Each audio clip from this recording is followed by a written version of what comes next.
할렐루야. 아멘.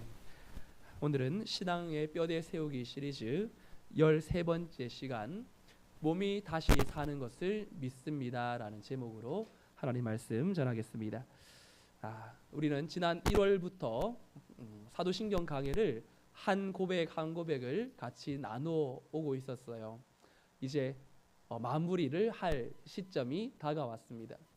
여러분, 사도신경을 참 많이 고백하고 또 많이 또 암송하지만 정작 내가 믿는 바가 무엇인지에 대해서 정리가 되어 있지 않으면 결국 우리의 믿는 것이 머릿속에만 맴돌고 진짜 이 신앙의 실제적인 삶의 자리에서 이것이 나타나지 못할 때가 많이 있죠.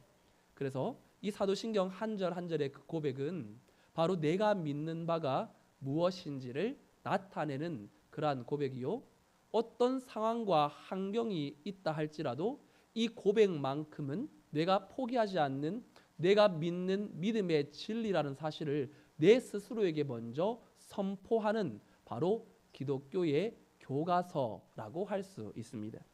제가 제일 먼저 사도신경을 고백할 때 아마 이런 말씀을 드렸을 거예요. 화면 보여주시면 사도신경이라고 할 때 이 신경은 바로 크리드라는 이 영어의 나는 믿는다, 이게 신념이라는 뜻인데 이걸 라틴어로는 크레도라고 말한다고 한번 말씀을 드렸는데요. 이 라틴어 크레도는 이렇게 또 두 개로 나눠요. 크리라는 심장, 그리고 도라는 드린다라는. 그러니까 사도신경을 고백할 때마다 우리는 그저 빨리 아니면 그저 생각 없이 할 때도 있지만 이 크레도, 나의 심장을 드립니다라는 고백이 사도신경의 고백입니다. 그 사도신경의 고백이 내 몸이 칼이 들어온다 할지라도, 내 목에 칼이 누군가 된다 할지라도 그 믿음의 고백을 떠나지 않고 살았던 사람들이 바로 우리의 신앙의 선조들. 그리고 시대는 바뀌고 환경은 달라지고 굉장히 이 인류 사회 속에서 이 예수 믿는 것이 누군가에게는 조금은 무슨 예수님을 이 시대에 믿냐, 그렇게 말하는 환경적인 차이가 있다 할지라도 우리의 믿음의 고백은 세상이 바뀌어지고 또 시대가 달라져도 여전히 우리의 입에서 선포되어야 될 하나님의 진리의 말씀인 것이죠. 그래서 이 신경을 통해서 우리는 내 심장을 내어드릴 만큼 이 믿음의 고백이 너무나 중요한 것이구나.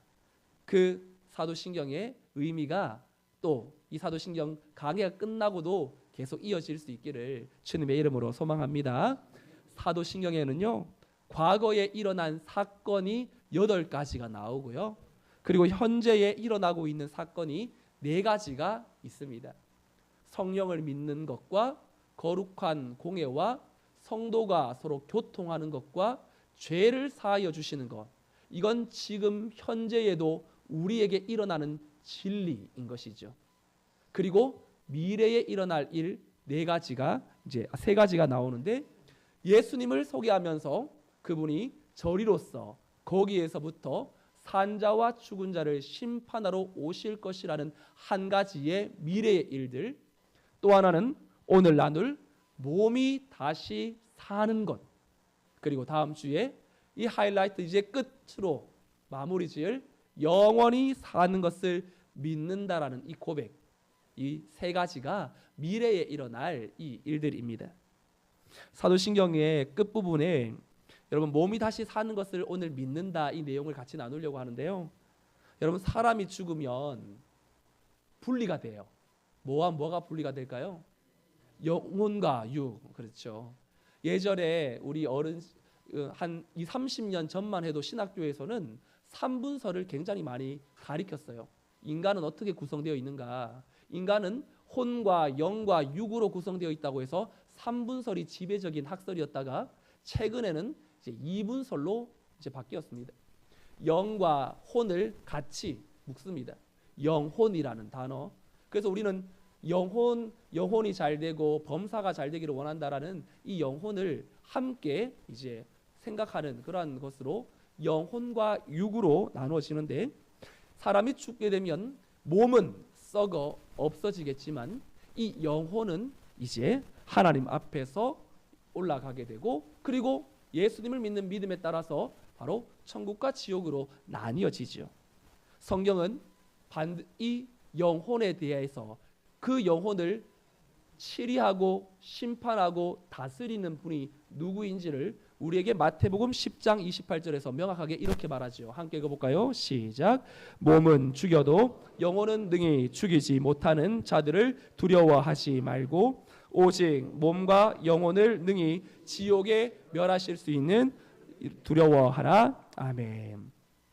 세상의 권세가 우리의 몸은 죽일 수 있지만 영혼은 죽일 수 없는, 그리고 이 영혼은 죽을 수가 없는 불멸의 존재로 하나님께서 우리에게 넣어주신 것이죠. 그래서 아담에게 생기를 불어넣어 이 영혼, 이 영과 혼은 결국 하나님 앞에 설 때까지 계속해서 없어지지 않는 것들입니다. 그런데 영혼을 능히 멸하실 수 있는 하나님을 두려워하라고 말합니다. 멸한다라는 건 없앤다 막 이런 뜻도 있지만 고통을 허락한다라는 뜻을 가지고 있습니다.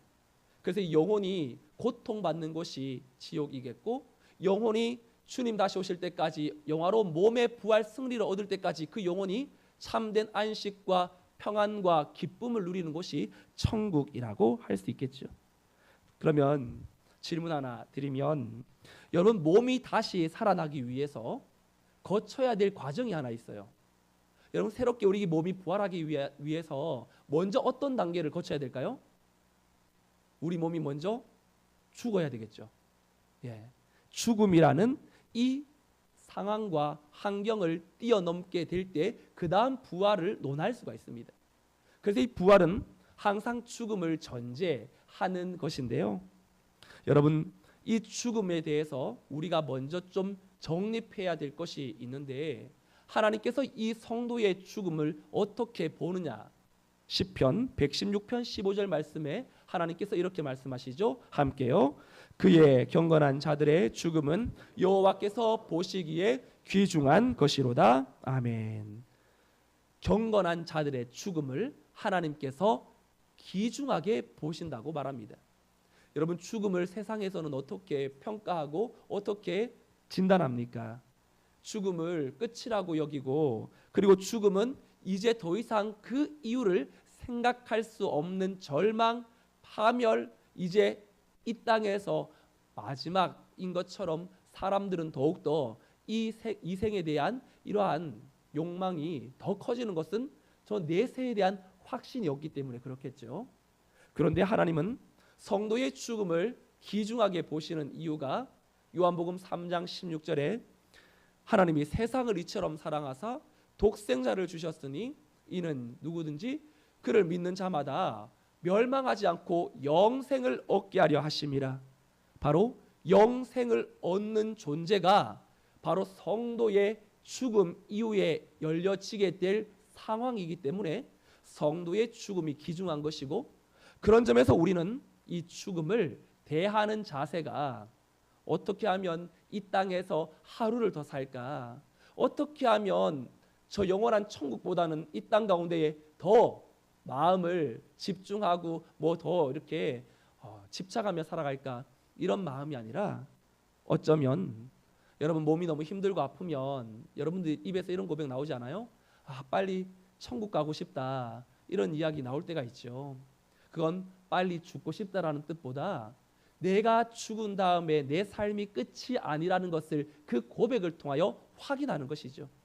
아, 내가 오늘 이렇게 아프지만 이 아픔의 마지막의 순간에 이제 저 죽음의 문을 열고 나갈 때에 영원한 생명의 문이 나에게 다시 열려지게 되니 오늘 이 땅에서는 내가 영원한 삶을 사는 연습을 하는 이 공간이구나. 그래서 우리 성도들 모두는 오늘 밤이라도 만약 이 세상을 떠나 천문 앞에 선다 할지라도 나를 위해 십자가에서 죽으신 예수님을 믿는 믿음이 명확하여 죽음을 정복하고 죽음을 새로운 관점으로 바라볼 수 있는 믿음의 승리의 성도들이 되시기를 주님의 이름으로 축원합니다. 그러면 우리의 몸이 부활한다고 할 때 궁금한 점이 얼마나 많이 있습니까? 한 번도 경험해 보지 못했던 그러한 상황이니까요. 그런데 그 중에 제일 궁금한 것이 있다면 우리 몸이 나중에 부활하게 될 때 어떤 몸으로 부활할까? 여러분 혹시 생각 한번 해보셨나요? 부활할 때의 모습은 어떤 모습으로 부활할까요? 죽기 직전의 모습으로 부활할까요?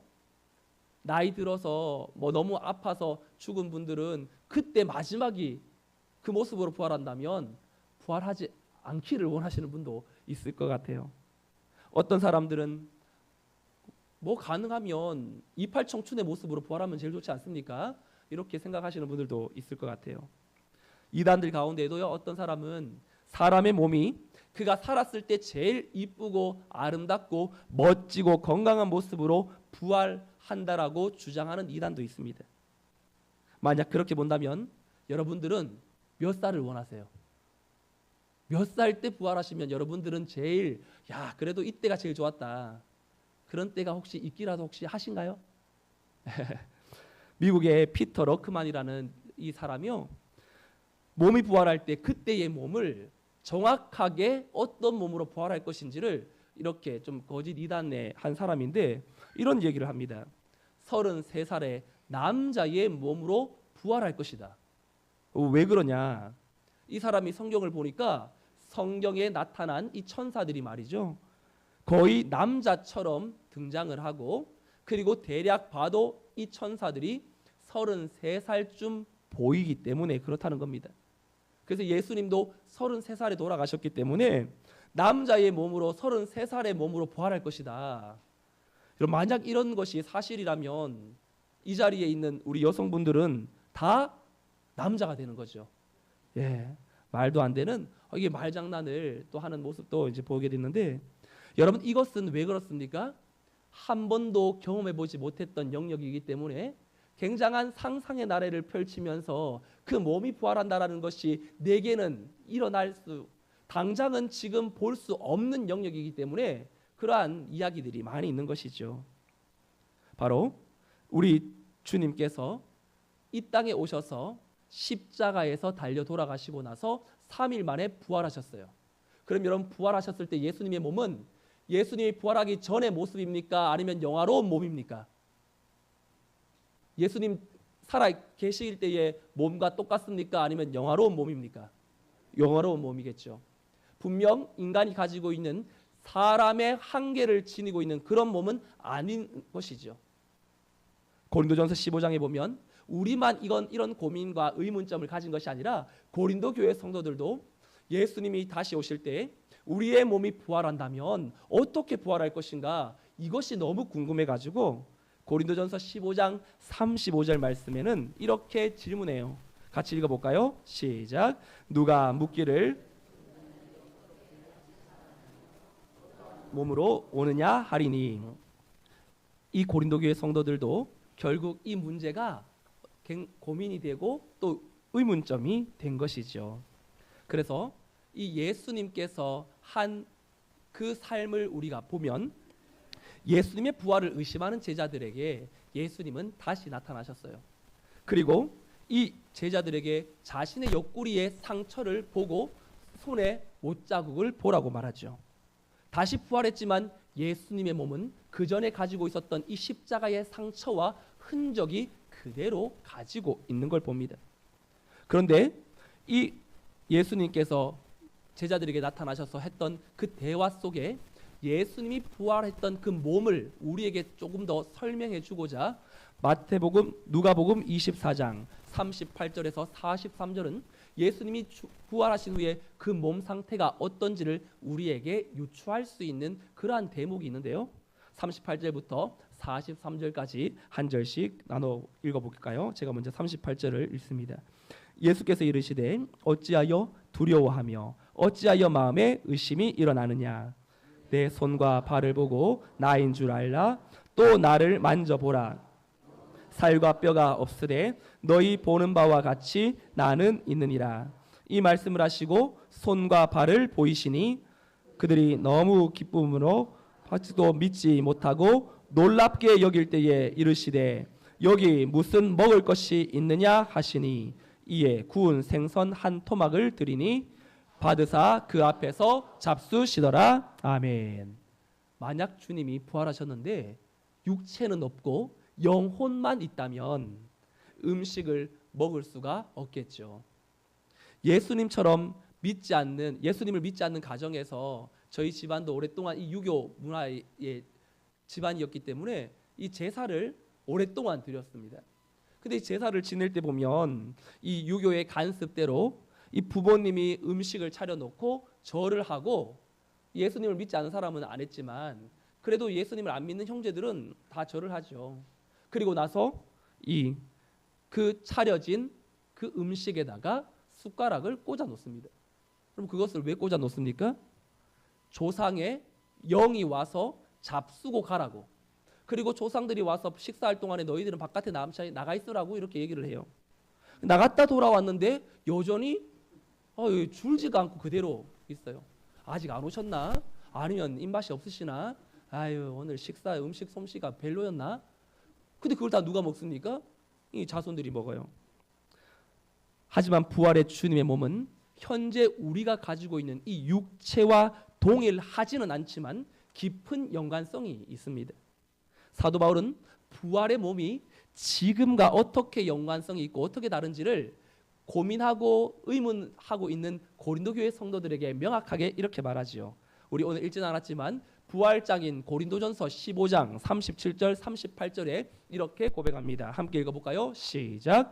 또 내가 뿌리는 것은 장래의 형체를 뿌리는 것이 아니요 다만 말이나 다른 것의 알맹이 뿐이로되 하나님이 그 뜻대로 그에게 형체를 주시되 각 종자에게 그 형체를 주시느니라. 아멘. 이게 무슨 말이냐면 사과라는 열매가 여러분 어디서부터 시작하죠? 작은 씨앗에서부터 시작합니다.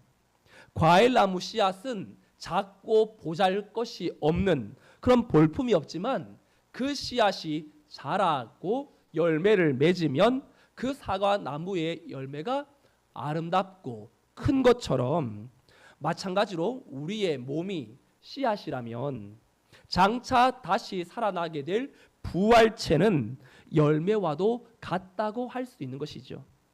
외견상 이 씨앗과 이 사과나무는 닮은 것이 전혀 없는 것처럼 보입니다. 하지만 정체는 같은 거예요. 그 씨앗에서부터 그 열매가 자라면서 또 큰 먹음직스러운 보암직한 열매가 되는 것처럼 부활도 그런 것과 같다라는 것입니다. 그럼에도 조금 더 부활의 영광스러운 몸 어떻게 변화되어질 것인가 고민하고 혹은 좀 궁금해하시는 분들이 계시다면 저는 마태복음의 변화산에서 변화된 주님의 모습이 아마 우리의 부활체의 모습을 보여주는 하나의 샘플이 아닐까 생각이 됩니다. 마태복음 17장 1절 2절 말씀 같이 한번 읽어볼까요? 시작. 엿새 후에 예수께서 베드로와 야고보와 그 형제 요한을 데리시고 따로 높은 산에 올라가셨더니 그들 앞에서 변형되사 그 얼굴이 해같이 빛나며 옷이 빛과 같이 희어졌더라. 아멘. 예수님의 모습이 변화가 되셨는데 그 모습이 해같이 빛나며 빛과 같이 희어진 모습을 표현하고 있습니다. 그런데 그때 변화산에서 주님이 누구를 만납니까? 율법의 대표자인 모세를 만나고 선지자의 대표인 엘리야를 만납니다. 그리고 누가복음 9장에서는 변화산에서 주님과 이 엘리야와 모세가 서로 이야기했던 대화의 주제를 바로 별세에 대한 것이라고 기록해 놓고 있습니다. 그러니까 많은 학자들은 지금 주님께서 죽으신 이후에 변화된 모습이 바로 이 변화상에서 나타난 모습이라고 기록하죠.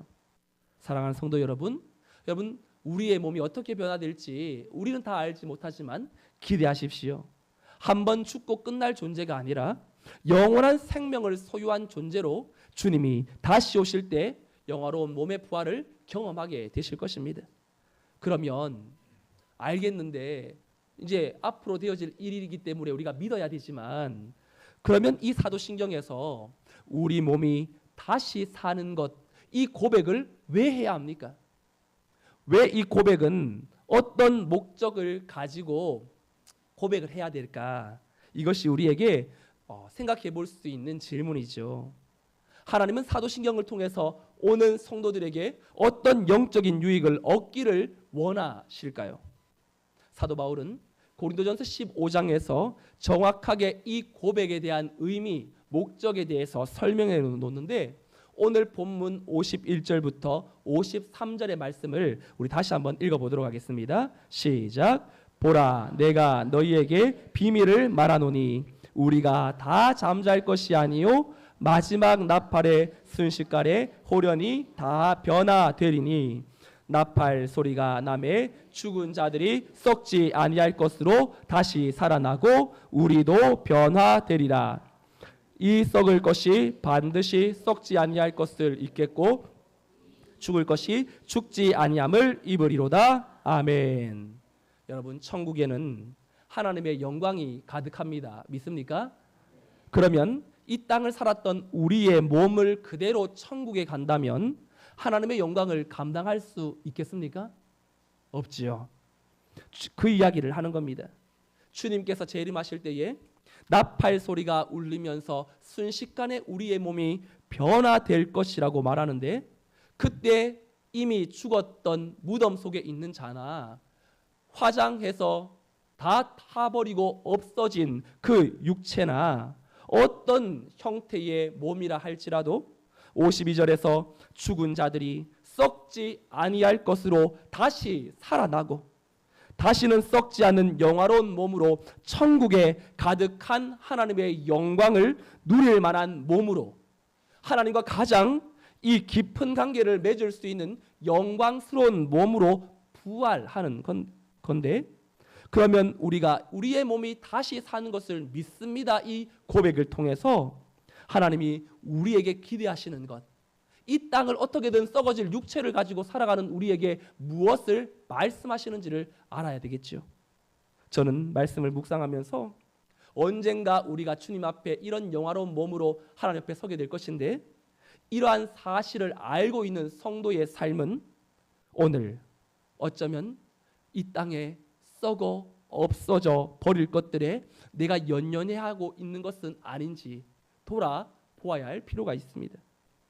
예전에는 악착같이 내 것을 추구하면서 나를 드러내면서 썩어질 것을 붙들고 그것이 나를 지켜줄 것으로 여겼지만 이제는 나의 몸이 다시 사는 것을 믿습니다.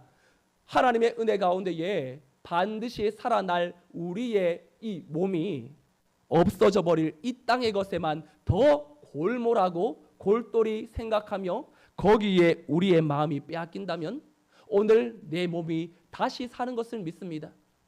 과연 우리가 어디에 하나님께서 우리를 향하여서 일하고 계시는지를 돌아보면서 결국 이 땅의 물질적인 것, 썩어 없어질 것에 내 마음이 빼앗기지 않고 더 하나님을 사랑하고 그 하나님을 사랑하는 마음으로 누군가를 섬기며 베푸는 일에 더 열심을 내는 것이 썩어질 성도들이 이 땅 가운데에 하나님을 위해 할 수 있는 일이겠구나 생각할 수 있는 것이죠.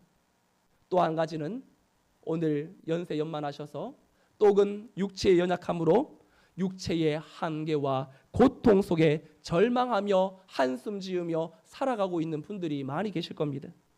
그런데 우리의 몸이 다시 부활한다라는 그러한 믿음이 우리에게 정확하게 있다면 오늘 우리는 내가 지금 이 몸이 아름다운 몸으로 부활되는 그런 과정에 있겠구나. 결국 나는 내 현실의 고난에 집중하지 않고 내 몸은 비록 약해지는 것은 어쩌면 저 영원한 생명의 천국 문에 들어가기 위해서는 어차피 지나가야 될 과정이라면 하나님 다시 눈을 열어 하나님을 바라보고 내 연약한 이 몸에 집중하지 않고 다시금 주시는 은혜와 능력을 소망하며 믿음의 저 하늘에 있다는 내 믿음이 되게 해달라고 우리가 기도해야 되지 않겠습니까? 몸의 부활을 믿는 자의 삶이 과연 어떤 삶을 살아야 하는가? 오늘 결론적으로 우리에게 이 고백을 통하여서 더 사도 바울은 명확하게 이 땅에 썩어질 것에 함께 살아가야 될 성도이지만 그럼에도 불구하고 썩지 않는 것이 무엇이며 우리의 성도의 삶은 무엇으로 하나님 앞에 나타나야 될지 몸의 부활을 믿는 자의 삶이 58절에서 이렇게 살라고 우리에게 권면합니다. 58절 함께 읽어볼까요? 시작. 그러므로 내 사랑하는 형제들아 흔들리지 말고 너희 수고가 주 안에서 헛되지 않은 줄 알미라. 아멘. 우리 성도는 썩지 않을 영원한 하나님의 나라를 바라보며 내 몸이 영화로운 몸의 부활을 믿는 성도로 이 땅을 어떻게 살아가야 되는가? 저를 따라서 한번 외쳐주실까요? 썩어질 것으로 영원한 것을 심으며 살아가야 합니다. 다시 한번 썩어질 것으로 영원한 것을 심으며 살아가야 합니다. 여러분, 우리는 아무리 불로 초를 먹어도 우리의 생명은 유한하고 죽음 앞에 서야 합니다. 그런데 하나님은 우리에게 이 땅을 살아가면서 썩어져 없어져 버릴 이 땅에 우리를 보내신 이유는 결국 우리에게 이 땅에 썩어질 것에 집중하는 것이 아니라 결국 썩지 않는 것을 심을 수 있는 그런 성도의 삶을 원하고 계시는 것이죠. 그것이 견실하며 흔들리지 말고 항상 주의 일에 더욱 힘쓰는 자들이 되라라는 이 본문의 내용이 우리에게 알려주는 것입니다. 저는 오늘 이 자리에 나와 예배하는 성도들의 그 예배가 이 땅에서 썩어 없어질 것이라고 생각하지 않습니다. 왜냐하면 우리가 예배하는 그 대상이 썩지 않을 영원한 하나님을 예배하는 그러한 성도이기 때문입니다.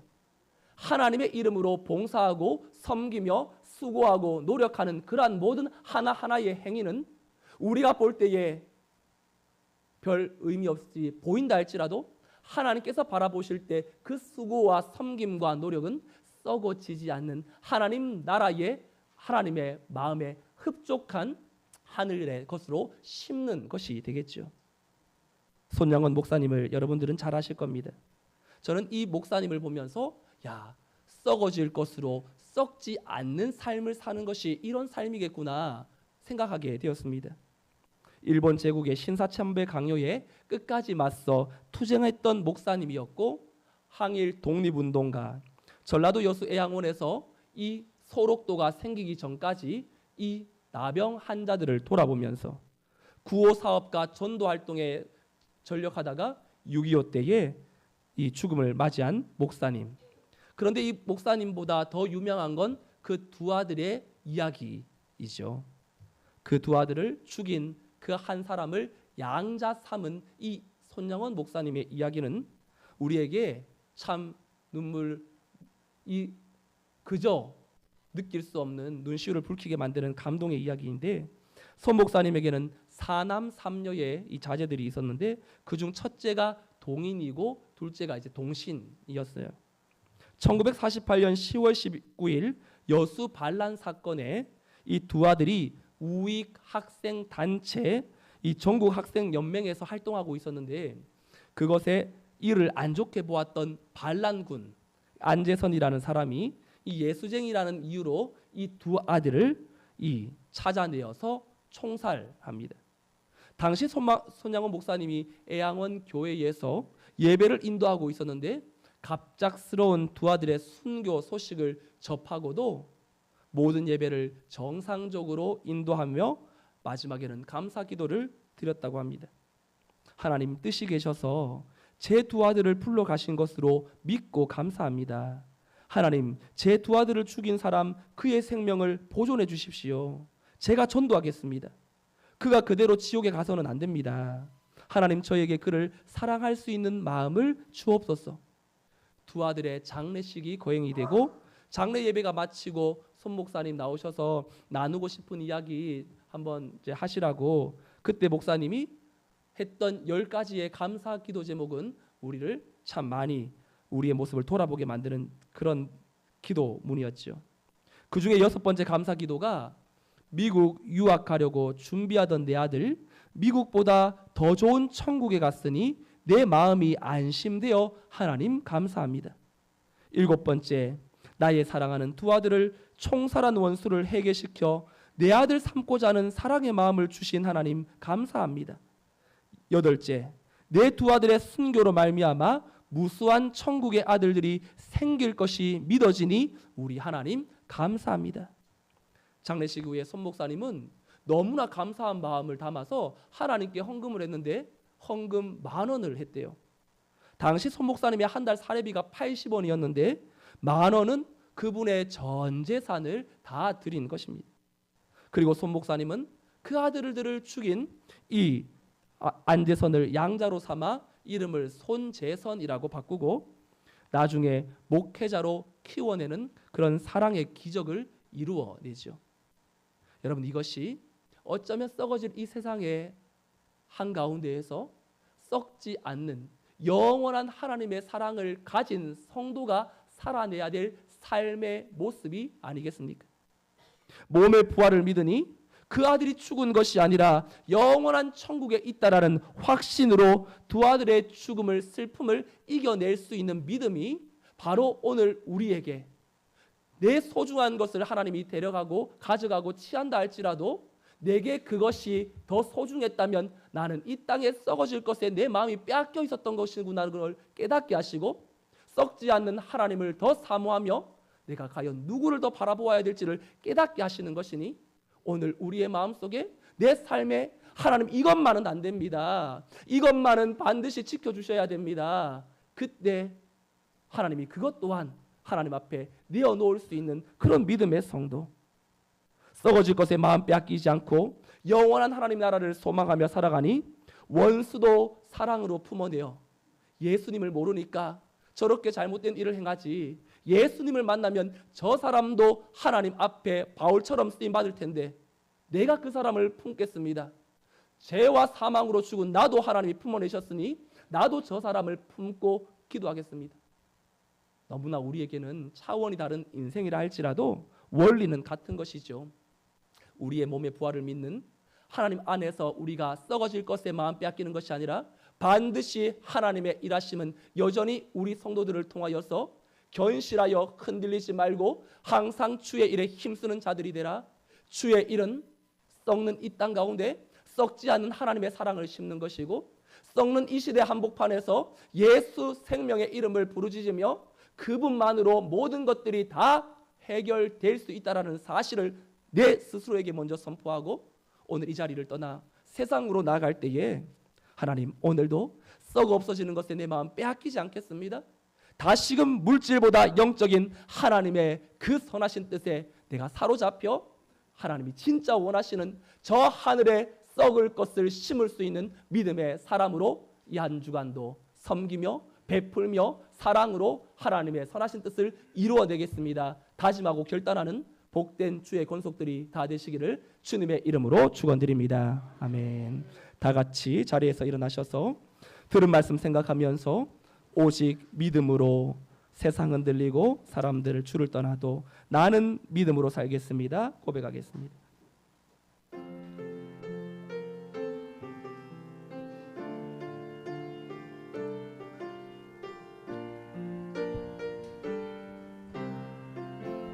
세상 흔들리고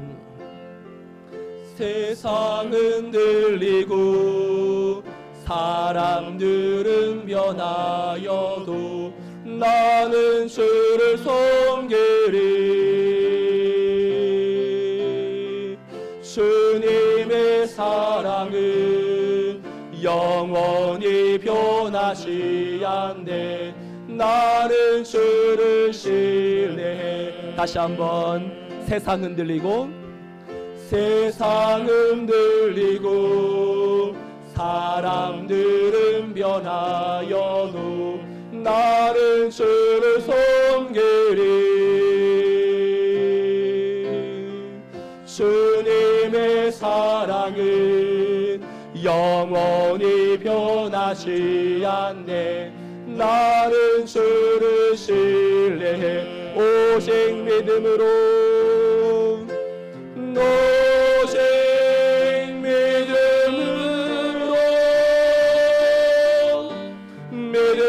내가 살리오.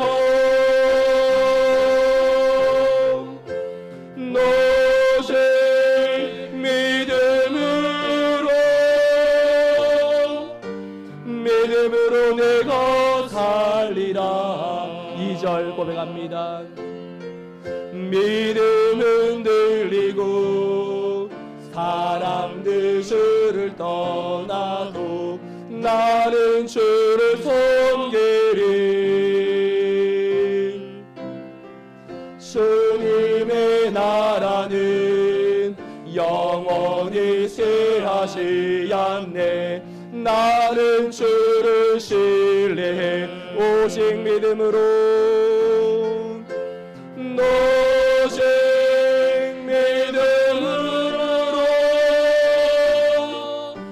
믿음으로 내가 살리라. 오직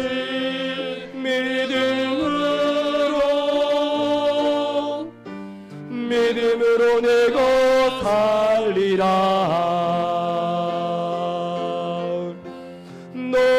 오직 의인은 믿음으로 말미암아 살리라. 오직 의인은, 오직 의인은 믿음으로 말미암아 살리라. 함께 이 시간 기도하겠습니다. 나는 과연 이 땅에 썩어질 것에 마음 빼앗기며 몸이 다시 사는 것을 믿습니다 고백하지만, 지금은 이 땅의 것에 더 마음이 집착하여 영원한 하나님의 선하신 뜻을 잘 깨닫지 못하고 그저 눈에 보이는 것에 마음 빼앗기며 자유하지 못했던 내 안의 연약함을 하나님 앞에 내어놓고, 내가 소중하게 여겼던 그것들이 썩어져 없어져 버릴 것에 대해서 하나님께서 영안을 열게 하시고 썩어질 것으로 썩지 않는 하나님의 나라를 세워가는 성도로 살아달라고 요청하시는 하나님 앞에 흔들리지 말며 견실하여 하나님의 선한 일을 더욱더 힘써 달라고 요청하시는 하나님 앞에 오늘 우리가 고백해야 될 것, 하나님께서 깨닫게 해주신 것 함께 믿음으로 고백하며 함께 기도하며 나아가겠습니다. 하나님 아버지 감사합니다. 우리의 마음 가운데에 하나님이 주시는 은혜와 믿음으로 다시 한번 서기를 원합니다. 나에게 복음의 진리, 사도신경의 그 고백, 하나님 아버지 앞에 내 마음이 제일 집중하며 나가야 될 내 삶의 자리가 어디에 있습니까? 썩어 없어질 것에 마음 빼앗기며 하나님을 잃어버리고 살았던 내 인생의 여정을 주님께서 불쌍히 여겨주시고 다시 한번 내 안에 살아계시는 주 예수님으로 말미암아 이 땅의 것에 연연해 하지 않고 믿음의 주님을 바라보게 하시고 영원하신 하나님의 능력의 손에 붙들려 살아갈 수 있도록 도와주시옵소서. 하나님의 나라는 정말로 우리에게 이 땅 가운데에 썩어 없어질 것으로 마음 빼앗기는 인생들이 아니라 영원한 하나님의 놀라운 능력의 손에 붙들려 믿음의 삶을 살아가는 것이오니 하나님 함께 하시고 도우시고 인도하시는 하나님의 능력 안에 설 수 있도록 우리를 새롭게 빚어주시옵소서. 하나님의 능력의 손에 붙들어 이 한 주간도 섬김과 사랑으로 예수의 그 흔적과 사랑을 나타낼 수 있는 믿음의 자녀들로 서게 하여 주시옵소서. 아버지 함께 하소서. 고맙고 감사하신 하나님 아버지, 우리 몸이 다시 사는 것을 믿습니다. 우리 몸이 다시 산다는 것은 이 땅에 썩어 없어져 버릴 것에 대해 연연해 하지 않겠다라는 결단이요, 정말로 내가 과연 무엇을 붙들고 살아가는지를 돌아보게 만드는 하나님 신앙의 고백인데, 하나님 오늘 우리의 삶이 정말 썩어버릴 이 땅의 것에 마음 빼앗겨 하나님보다 눈에 보이는 것을 더 악착같이 착취하고 집착하며 거기에 우리의 마음이 빼앗겼던 연약함을 주여 불쌍히 여겨 주옵소서. 내 몸이 연약할 때, 정말 우리의 가정에 문제가 생길 때, 정말 그 문제에 마음 빼앗겨서 우리에게 영원한 몸의 부활을 허락하실 하나님도 포기하지 않도록 도와주시고, 지금의 이 한계와 고통은 다시금 하나님께 집중할 수 있는 은혜의 시기요, 새 힘을 공급하시는 하나님께 집중하라는 하나님의 사인인 줄 알고 이 땅의 것에 하나님 썩어질 것을 가지고 주님을 위하여 내가 할 수 있는 것, 그 작은 것 하나라도 하나님을 위하여 할 수 있는 영원히 썩지 않는 하나님 나라의 아름다운 하나님의 나라를 세워가는 일에 쓰임받는 성도들이 되게 하여 주옵소서. 우리에게 있는 물질, 우리에게 있는 건강, 우리에게 있는 모든 것들 하나님께서 썩어져 버릴 이 세상에 하나님의 나라를 위하여 심으라고 주신 것임을 기억하고 이 한 주간 우리가 무엇으로 하나님을 위하여 살아가야 될지를 결단하고 보이는 것에 마음 빼앗기지 않고 믿음의 주님만 온전히 붙들고 신실하게 겸손하게 다른 이들을 섬기고 사랑으로 구제하며 하나님을 믿는 성도인답게 살아내는 하나님의 자녀들이 되게 하여 주시옵소서. 이제는 우리 주 예수 그리스도의 은혜와 하나님의 크신 사랑과 성령님의 인도 보교통 충만 역사심이 몸의 부활을 믿는 성도가 이 땅에 썩어져 없어질 것에 마음 빼앗기지 않고 여전히 살 소망 허락하여 주셔서 하늘나라의 내 본향임을 기억하고 오늘도 저 영원한 천국에 썩어져 버릴 이 땅의 것으로 하나님 나라를 세워가며 확장함으로 나 한 사람으로 말미암아 다른 이들에게도 그리스도의 사랑을 흘려보내리라 다짐하며 나아가는 성도들의 모든 삶과 가정과 자녀와 생업 위에 또한 이 교회와 민족 열방 위에 이제로부터 영원토록 함께 있을지어다. 아멘.